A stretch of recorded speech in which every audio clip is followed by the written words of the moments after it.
إن الله وملائكته يصلون على النبي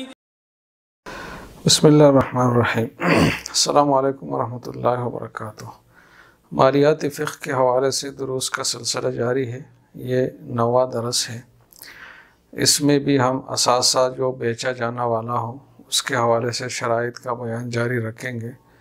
تو اس حوالے سے 7ویں شرط یہ ہے کہ وہ جو اثاثہ ہے جس کا بیچنا مد نظر ہے وہ معلوم ہو، اسپیسیفائڈ ہو۔ اب یہاں کئی سارے سوالات قائم ہوتے ہیں کہ کس کو معلوم ہو، کس حد تک معلوم ہو، معلوم ہونے کے ذرائع کیا ہے۔ تو آج کی گفتگو میں اس ایک ہی شرط کو ہم انشاءاللہ واضح کرنے کی اور اس کی تفصیلات سامنے لانے کی کوشش کریں گے۔ ناظرین، سب سے بہتر بات تو یہ ہے کہ جو چیز بیچی جانے والی ہو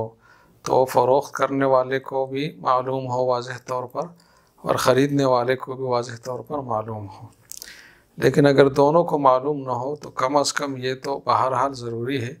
کہ خریدنے والے کو اتنا معلوم ہو کہ اس نے کون سی چیز خریدی ہے، یعنی اس کے علم میں جو خریدی ہوئی چیز ہے وہ دوسری اشیاء سے الگ اور ممتاز ہو، اور اس چیز سے متعلق اس خریدار کے ذہن میں کوئی ایسا ابہام اور کوئی ایسی ایمبیگوٹی باقی نہ رہے جو بعد میں ان دونوں کے درمیان اختلاف اور ڈسپیوٹ کا باعث بن سکتا ہو۔ اب ناظرین، اس حوالے سے جو سب سے پہلا ایک سوال قائم ہوتا ہے وہ یہ ہے کہ فروخت کی جانے والی چیز کے معلوم ہونے کا مطلوبہ معیار کیا ہوگا، یعنی جو چیز بیچی جائے تو اس سے متعلق کتنا علم حاصل ہونا ضروری ہے جو خرید و فروخت کے معاملے کے لیے ضروری ہوتا ہے، اور کم سے کم مقدار جو ہے نا اس حوالے سے کیا ہے۔ تو اس سوال کا جواب یہ ہے کہ جو خرید و فروخت کا معاملہ ہے اس میں اس کے درستگی کے لیے خریدار کو اتنا معلوم ہونا ضروری ہے کہ اسے کون سی چیز بیچی گئی ہے، یعنی اس کو واضح طور پر پتہ چلے کہ مجھے کون سی چیز فروخت ہوئی ہے۔ تو اس لیے اس حوالے سے ایک ضروری بات تو یہ ہے کہ وہ چیز دوسری چیزوں سے ممتاز ہو، کیونکہ اگر وہ چیز دوسری چیزوں میں مکس ہے تو پھر پتہ نہیں چلے گا کہ کون سی چیز اس کو بیچی گئی ہے۔ تو ایک بات تو یہ ہے کہ وہ ممتاز ہو، الگ ہو۔ دوسرا یہ ہے کہ اس کی جو جنس ہے، جو کیٹیگری ہے، اور اس کی جو نوع ہے، سارٹ ہے، وہ بھی معلوم ہو۔ تو دوسری چیزوں سے الگ تلگ ہو اور اس کی جو جنس اور نوع ہے وہ معلوم ہو، تو اتنی بات یہ کافی ہے۔ اس سے آگے جو معلومات ہے وہ بعد میں بھی حاصل ہو سکتی ہے، اس پر خرید و فروخت کے معاملے کا درست ہونا یہ موقوف نہیں ہے۔ اب یہ جو معیار ہم نے بیان کیا ہے کہ ممتاز ہو، جنس معلوم ہو، نوع معلوم ہو، تو یہ جو معیار ہے کم سے کم یہ کیسے حاصل ہو سکتا ہے اور اس کے حاصل ہونے کے طریقے کیا ہیں؟ تو ناظرین، اس کے کئی طریقے ہیں۔ اگر وہ چیز ایسی ہے کہ سامنے موجود ہے، اس کی طرف اشارہ کیا جا سکتا ہے، تو پھر اس صورت میں صرف اشارہ کرنا کافی ہے، مزید تفصیلات بتانا ضروری نہیں ہے۔ تو اس میں تو اتنی بات سے سب چیزیں حاصل ہو جائے گی۔ لیکن اگر وہ چیز سامنے موجود نہ ہو اور جو معاملہ کی مجلس ہے، سیشن آف کنٹریکٹ ہے، اس سے غائب ہو، تو پھر یہ جو ہم نے معیار طے کیا ہے معلوم ہونے کا، یہ حاصل ہونے کے لیے ضروری ہے کہ سب سے پہلے جو بات ضروری ہے وہ یہ ہے کہ وہ چیز اگر ایک خاص مقدار میں خریدی گئی ہے یا بیچی گئی ہے تو اس کوانٹٹی کا، اس مقدار کا معلوم ہونا ضروری ہے، کیونکہ مقدار اگر معلوم نہیں ہے تو اوپر جو ہم نے معیار طے کیا ہے وہ پھر حاصل نہیں ہو سکتا۔ اب یہ جو بات ہے کہ مقدار معلوم ہونا ضروری ہے، تو اس میں بھی ذیلی تفصیل ہے کہ کس ذریعے سے معلوم ہونا ضروری ہے۔ تو اس حوالے سے ضابطہ یہ ہے کہ اس چیز کے معلوم کرنے کے لیے اس علاقے کے عرف میں جو بھی طریقہ رائج ہو، مثلا اگر وہ چیز کسی پیمانے سے بیچی جانے والی چیز ہے تو پیمانے سے اس کی مقدار معلوم ہو، وزن کے ذریعے بیچی جانے والی چیز ہے تو اس کا وزن معلوم ہو، اگر شمار کیے جانے سے اس کے معاملات ہوتے ہو تو اس کا عدد اور شمار معلوم ہو۔ اس طرح اگر گزوں کے حساب سے کوئی چیز بکتی ہے تو گزوں میں اس کی مقدار معلوم ہو۔ تو تو ہر چیز کے لیے جو بھی پیمانہ مناسب پیمانہ اس علاقے میں متعارف ہو تو اس کے ذریعے سے اس کی کوانٹٹی معلوم ہونا ضروری ہے۔ اور اس حوالے سے ایک اضافی بات یہ ہے کہ بعض اوقات ایک چیز کی کوانٹٹی معلوم کرنے کے لیے ایک سے زائد طریقے استعمال ہو سکتے ہیں۔ ایک چیز وزن کے لحاظ سے بھی بیچی جا سکتی ہے اور گزوں کے لحاظ سے بھی بیچی جا سکتی ہے۔ مثلا کپڑا بعض جگہوں میں وزن کے ذریعے بھی بکتا ہے، بعض جگہوں میں میٹر اور گزوں کے حساب سے بکتا ہے۔ تو جس چیز کے لیے ایک سے زائد طریقے رائج ہو تو اس میں پھر سب طریقوں کا استعمال درست ہوگا، اور اس سے جو بنیادی ابہام ہے اس چیز کی مقدار میں جو ایمبیگوٹی ہے وہ ختم ہو جائے گی، اور جس چیز کا ایک ہی طریقہ رائج ہو تو پھر اسی کو اختیار کرنا ضروری ہوگا۔ تو ایک بات تو یہ ہے کہ کوانٹٹی کے حساب سے کوئی چیز لی جائے تو اس کی مقدار معلوم ہو۔ دوسری بات یہ ہے کہ وہ چیز دوسری چیزوں میں اس طرح گل مل کر نہ ہو، اس طرح مکس نہ ہو کہ پتہ نہ چل سکے کہ کون سی چیز ان میں سے فروخت ہوئی۔ مثلا اگر مختلف ماڈلز کی گاڑیاں ہیں اور یا ایک ماڈل کی کئی مستعمل گاڑیاں ہیں، اور ان میں سے کسی خاص گاڑی کو متعین کیے بغیر ایک نامعلوم گاڑی فروخت کر دی جائے تو پھر یہ صورت بے فاسد کی ہوگی، ان ویلڈ سیل کی ہوگی، اس لیے کہ اس میں مبیع جو ہے وہ معلوم نہیں ہے۔ تو ایسی صورت میں کہ ایک چیز دوسری چیزوں میں مکس ہے اور گل مل کر ہے تو اس خاص چیز کی تعین اتنی ضروری ہے کہ اس کے بعد کوئی کنفلکٹ کی صورت اور اس کا پیدا ہونے کا خدشہ نہ ہو۔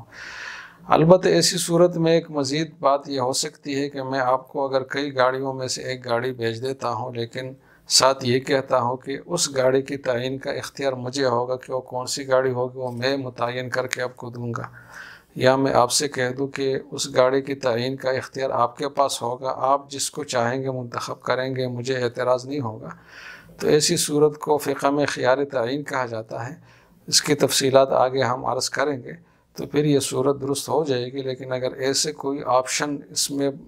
اس کا اضافہ نہ کیا گیا ہو تو متعدد چیزوں میں سے ایک کا بیچنا یہ بے فاسد کی صورت ہے۔ تو دوسری بات یہ ضروری ہے۔ تیسری بات یہ ضروری ہے کہ اگر ایک چیز کی ایک سے زائد اقسام ہے، کائنڈز ہے،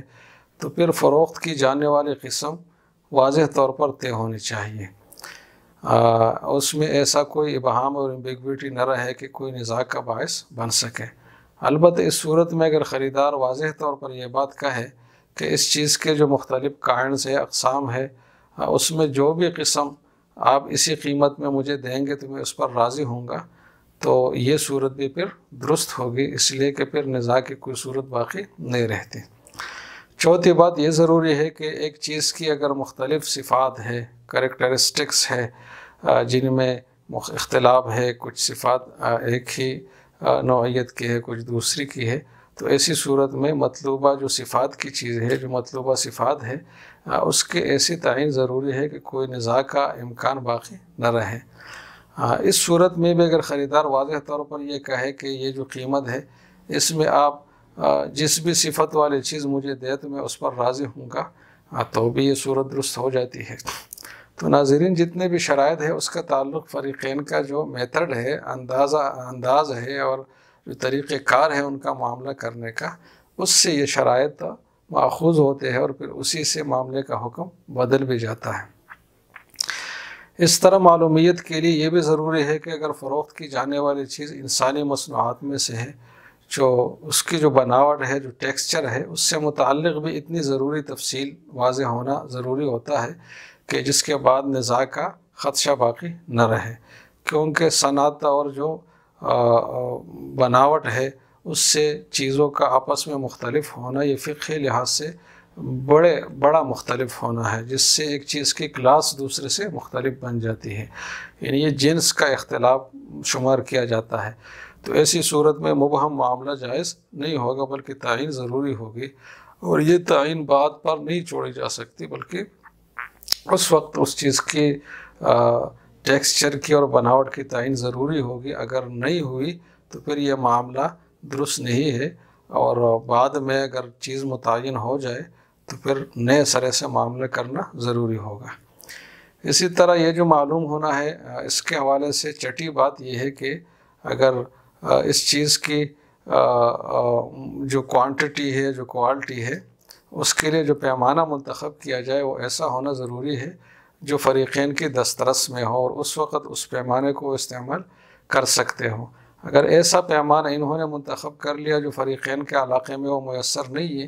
تو اگرچہ اصولی لحاظ سے وہ تعین کی ایک صورت ہے لیکن ان کے لیے وہ تعین کی صورت نہیں ہے، اس سے وہ مستفید نہیں ہو سکتے، تو ان کا یہ معاملہ فاسد ہوگا، جائز نہیں ہوگا۔ اس طرح اگر زمین فروخت ہو رہی ہے تو اس میں جو معلومیت ہے اس کے ساتھ اس حوالے سے ضروری ہے کہ اس زمین کے جو حدود اربعہ ہے، جو باؤنڈریز ہے اور اس کا جو محل وقوع ہے وہ متعین ہو جائے، تو یہ باؤنڈریز کے تعین سے زمین کی تعین ہو جاتی ہے۔ تو ناظرین، یہ وہ کم سے کم مقدار کے مختلف طریقے تھے اس کے حصول کے لیے کہ وہ جو ہم نے کہا تھا کہ جنس معلوم ہو اور نوع معلوم ہو اور چیز دوسروں سے ممتاز ہو، تو اس معیار کو ہم کیسے حاصل کر سکتے ہیں، تو اس کے لیے یہ طریقے ہیں مختلف حوالوں سے۔ تو یہ ناظرین اس چیز کے معلوم ہونے کے حوالے سے جو شرعی حوالے سے تفصیل تھی، تو اسی گفتگو میں اس پر اکتفا کرتے ہیں، باقی آئندہ۔ والسلام علیکم۔